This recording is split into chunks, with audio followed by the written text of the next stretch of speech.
Hi guys, this is Practical Motoring and today I'm taking you for a quick drive in the Kia Cerato Sport Plus. Earlier in the year the range was updated for the 2019 model year. There are three models in the range, a S, a Sport and a Sport Plus.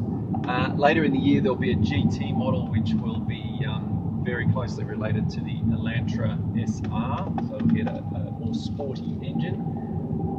Speaking about the engine, there's only one engine in the range. It's a 2-litre 4-cylinder petrol, makes 112 kilowatts of power and 192 newton meters of torque. It's made into a 6-speed automatic transmission, and even in this for now top spec model there's no paddle shifters, but you can drop it over into sport and you can see the drive mode automatically changes and I can manually shift. If I go back to drive, it drops back into comfort. It's not a huge amount of difference between the two driving modes. In terms of the drive, it's actually really good car to drive. Steering is pretty well weighted, very consistent on center field and off center. Weight builds consistently. It's a progressive action that's consistent right through the travel. Suspension's a little firmer than I expected, but it doesn't find you bucking and bumping off the road. I think Kia's local engineering team's done a really good job of tuning it to suit our local roads. Just went through part of the twists and turns of this section of road and the car sits nice and flat. The pedals are really progressive in their action too, so it's very easy to modulate the speed and the brakes in this car. Right, let's talk about some features. Okay, so we've got the big 8-inch infotainment screen here. There's native sat-nav, Apple CarPlay, Android Auto connectivity. With the sat-nav, you've got live traffic updates as well, and it's really customizable in that you can tell the system to tell you if there's speed camera coming up or speed limit change, things like that. It's a good split screen. I like the default split screen because there's enough detail in the map there, and I can also see what's going on in my infotainment. I don't have my phone connected at the moment, so it's basically blank because I've turned the system off, so it's not annoying us. You've got dual zone climate control here. The air vents are really well spread throughout the car. There's also air vents in the back here, for those in the back. I've got my power outlets down here. Main USB connection port is here in the middle, and then there's a charging USB beside it, 12 volt there, and a little storage bin. That's where I've got my phone at the moment. There are cup holders here. You probably can't see them on the camera.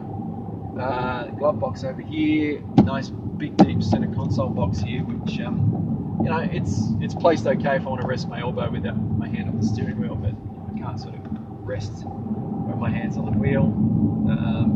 Plenty of controls here for audio, phone, speed, cruise control, sorry. In terms of active safety, this car gets pretty much everything you could hope for. Autonomous emergency braking with pedestrian and cyclist detection, lane keep assist, that sort of thing.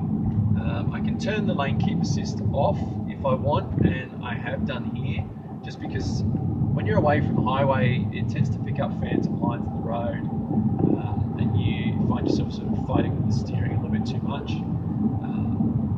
It's fine in general driving, it makes the steering feel sort of really heavy in centre. It's not something that I like, but you might not have a problem with that, so I think it's good that there's an option to turn it on or off. The seats themselves are really comfy. They're nice and squishy, sort of base and back. Good sort of side support here, good side support down the base too. I would prefer the seats to be just a little bit longer to give you a little bit more under thigh support, but I've got long legs, so it's probably not going to be a problem for everyone. Good headroom, as you can see here. So I think that's pretty much it in terms of the drive and the front of the car. I'll just find somewhere safe to pull up and I will jump into the back of the car.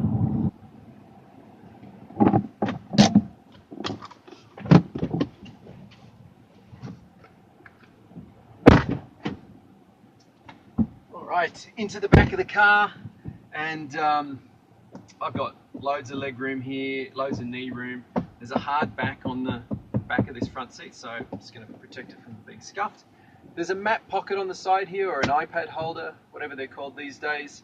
It's net. There's nothing on the driver's side, back of the driver's side. You know, pretty good headroom here. Good arm, elbow, shoulder room.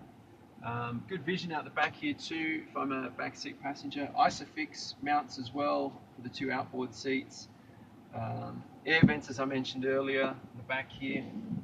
Now, the middle seat, as you would expect in a small car, it's a perch more than a seat. It's very narrow, it's very hard, so I wouldn't want to be sat there for any great length of time. The backrest does fold down though, make like an elbow rest. I've got my 2 cup holders. I've got a bottle holder in the back here as well.